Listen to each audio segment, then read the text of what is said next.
Right guys, we're back with Bailey at his rig of an 80 series at the Adelaide Full Drive Event Show.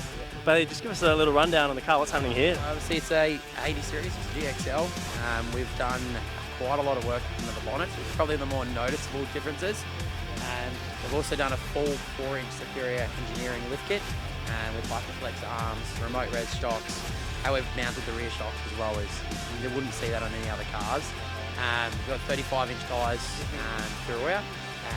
Cruiser Company rear bar as well. Clearview Next Gens, our new accessory range as well on the roof. Yep. So you've got roof rack, 270 awning, shower tent, and rooftop.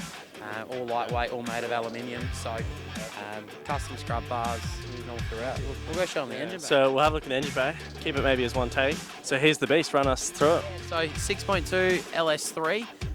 We've run twin intake, which a lot of people thought we were going to run a Bluetooth setup on the dual snorkels, but we've done it the proper way. A lot more work involved. As you can see, it's not quite there yet. In about 6 weeks, this will be done. Dual battery setup. 6L80E, so I've kept it as an auto. So for off-roading and especially for hills, all that sort of stuff, it's exactly towing. And towing, yeah, hands down. Without that, I wouldn't be able to have to do half the stuff I can do. Just makes life a lot easier.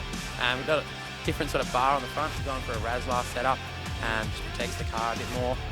Good quality of lights throughout as well, so pretty happy with it. And what winch and spotties we got here? So we're running a Runver 13XP. We use that on the Ranger.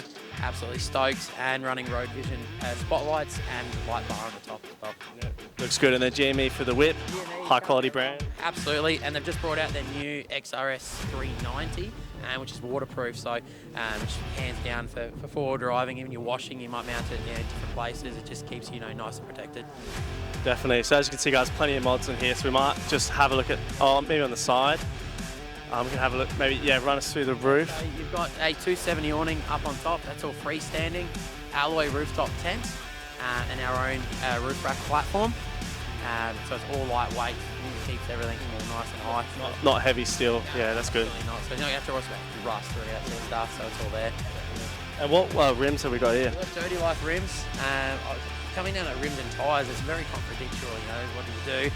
I was a hit or miss on what to run, alloy or steel, but Dirty Life, one of the strongest alloy rims I've seen on the market. They've tried and tested, and running Maxxis tyres at the moment. Yeah. And they look really good as well. Yeah, absolutely. They look the part, and they're not B-lock yet, but they can be, so which is a nice part. Oh, sick. All right, well, let's jump around to the back, and we'll have a look at your rear bar setup. Yeah, so we're running a Cruiser Company. They're a new startup sort of company. They've been going for a bit now, just getting their name out, and I was stoked. We're looking around for a long time. Bars are one of those things you want to make sure they're nice and strong and lightweight, because any weight you add to the vehicle all takes the performance away. But if I'm going to more touring stuff, I don't need 2 tyres, I can unbolt this and bolt on a twin jerry can holder. So then, obviously being LS, I'm going to need a fair bit of fuel. So I've also optioned for a Brown Davis extended tank underneath. Obviously, yet again, all high quality gear throughout.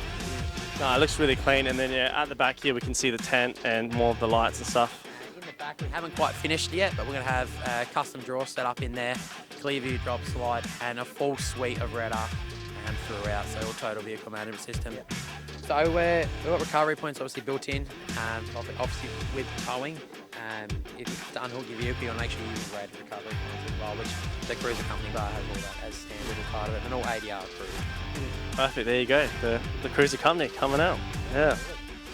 But that's pretty much this in a nutshell. Obviously the wrap protects the paint, which we did a full respray underneath as well. There's no point, putting a very expensive wrap over the top of old paintwork. It's a 1991 car.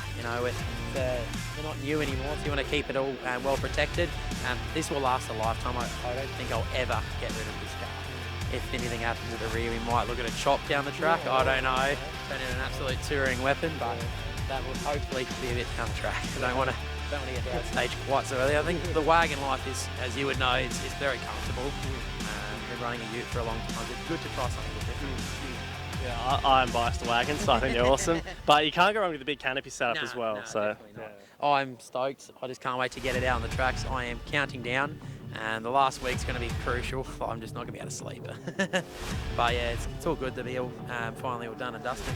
To get it out and people have a look, Easy, and you'll see this car on full drive 24/7, won't you? Our own socials. Easy. Well, I think that puts it there. Thank you very much. And guys, we're gonna make sure you check out the caravans. Have a good one.